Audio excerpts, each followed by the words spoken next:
right, nothing crazy, but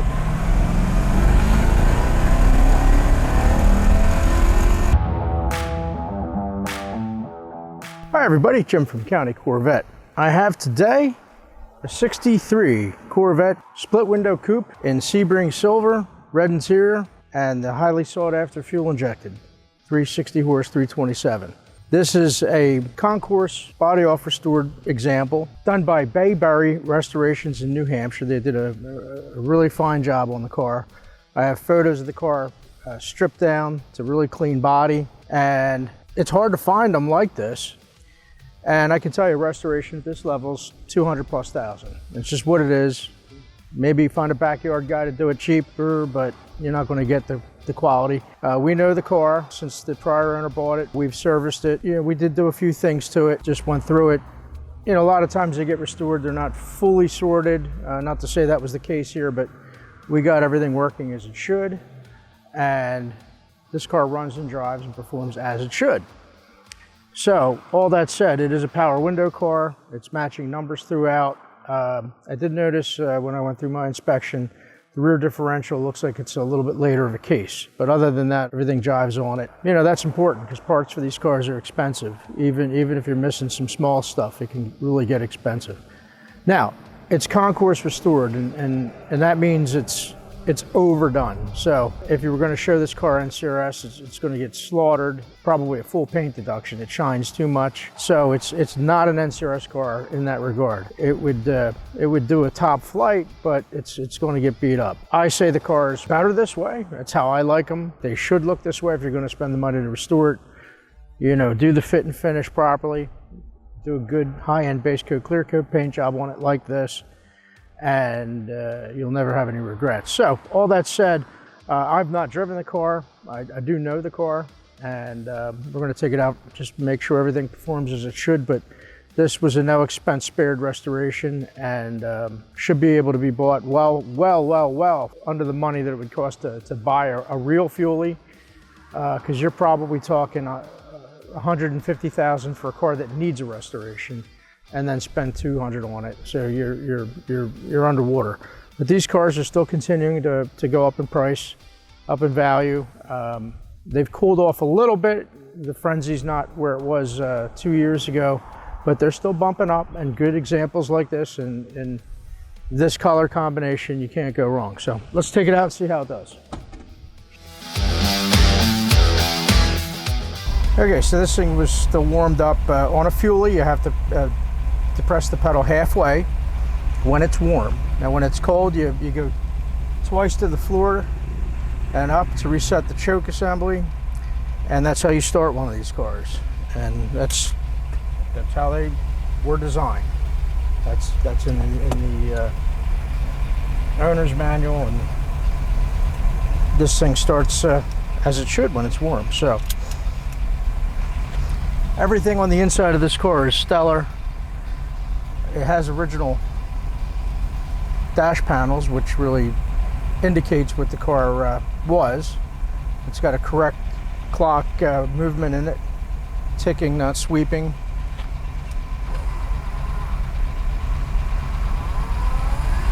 Okay, it's all dated glass in this car, as it should be.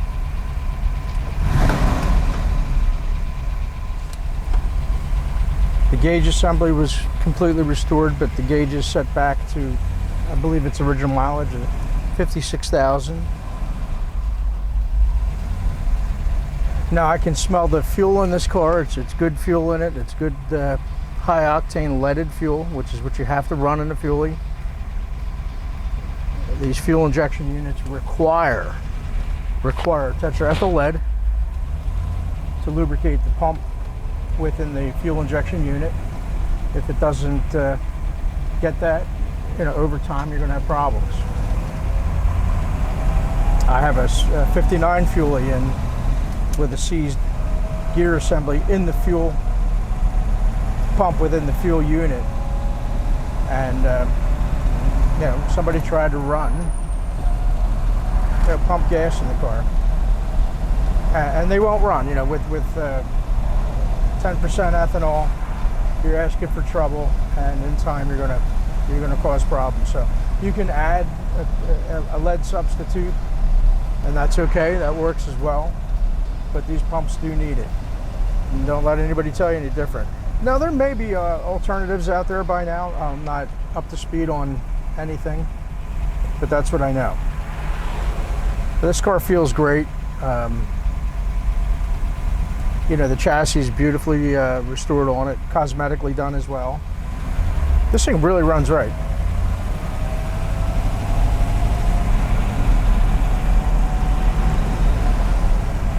Okay.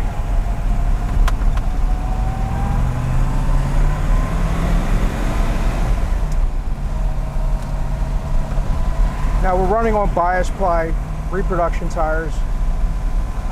Because of the value of this car, I really didn't feel like taking it on the highway, but I'll go through the gears on it a little bit.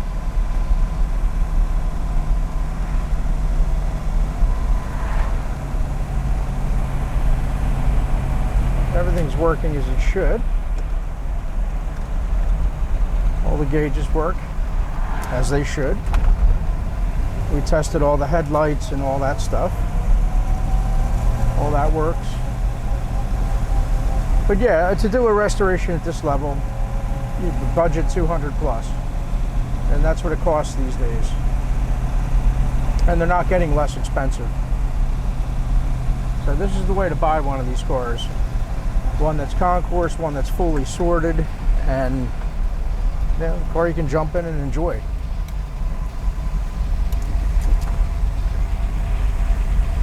The transmission is nice and tight. Everything was properly rebuilt too. I know the engine was properly remanufactured.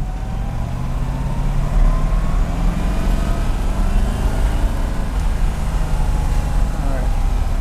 Transmission's nice and tight.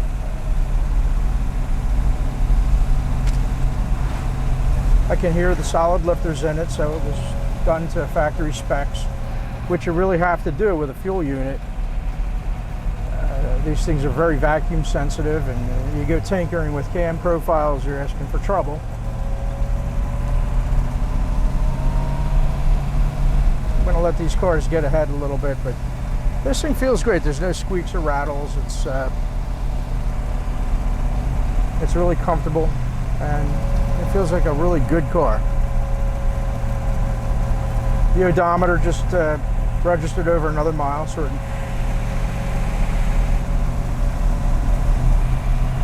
56,993, so that's a good thing. Works as it should. All right, we'll do a little higher RPM run here. All right, nothing crazy, but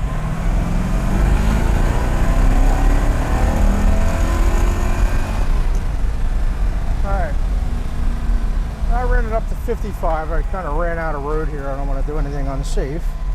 But that feels like it should. All right, so this thing checks out. Again, for driving, the bias ply tires are going to create a little bit of a wandering, and that's normal, but it does steer straight, go straight. The alignment feels good on it, front and back. Not everybody knows how to align the back of one of these independent rear suspensions. I get many in that are aligned wrong, or not aligned at all, causing all kinds of grief. So, all right, so this one checks out. I'm very happy with it. Easy to drive too.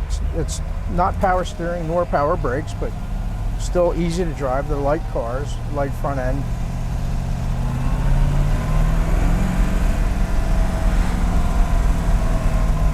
Probably not a car you're going to take on road trips, but surely cars and coffee, ice cream, local car shows, even concourse events. This thing will do very well at a concourse event based on its level of over restoration. And I think it's a car that somebody's really going to have a lot of fun with. So, yeah. Yeah, everything was addressed on this car. The mirror's been restored. Everything in here is restored. So somebody spent a lot of money on this restoration, probably well over $200,000. It just gets expensive. And 63 parts, if you're missing anything, they're not cheap. I mean, just in 63, you had 3 different versions, early, mid, and late, and a lot of changes throughout. So they're not inexpensive to restore. But no, I'm happy with the way this thing runs. It's running cool, good oil pressure, good amperage, fuel gauge is working as it should, and all in all, I like it. The passenger window did go down a little slow, so it works, but it's a little slow. So something to note there. But that's literally the only thing I found that's not perfect on this car. So take a good look at the pictures, and I think you'll see what I see. And again, the rear differential's dated, I believe, 66. I noticed that. But everything checks out. Everything else checks out really well. And that's good. So these cars are all over the map in terms of value. You can't touch a car like this for under low to mid 200s. That's just what they're bringing these days. Just a few years ago, this car would be surely in that range or significantly higher. A car like this could do 300 plus at an auction. You just don't know. Like I said, they've cooled off a little bit. There was literally a frenzy there for a while, and as I built a lot of RestoMods, I was paying big money for RestoMod donors, sometimes exceeding $100,000 for cars with clean bodies. So don't suffer from the misconception you can buy one of these cars and restore it and save money. You're going to waste time and waste money. So anyway, that's my take on the car. I think you can buy it with confidence based on what I'm telling you here and what I see and feel. But yeah, let me check the radio while I'm at it. Now the antenna's not up, so okay. All right, sounds like crap, and that's about perfect. All right. All right, it's getting hot. Everything works there. All right, so there's not a lot to. We checked all the wipers and all that, but I just wanted to see that stuff. The car really checks out well, so I'm happy with it, and I think you'll be happy with it too. So thanks for watching my video. Any questions, please feel free to give us a call. Anything you have, possible trade, something like that, let us know. I've got a lot of other cars. So if this one's out of your budget or the wrong color, I mean, I don't know how it could be the wrong colors, but to each his own. Yeah, let us know. We get a lot of great stuff in, but this is a hard car to shop, a hard car to duplicate, and I think the next owner is going to be real happy with it. All right, so thanks again for watching.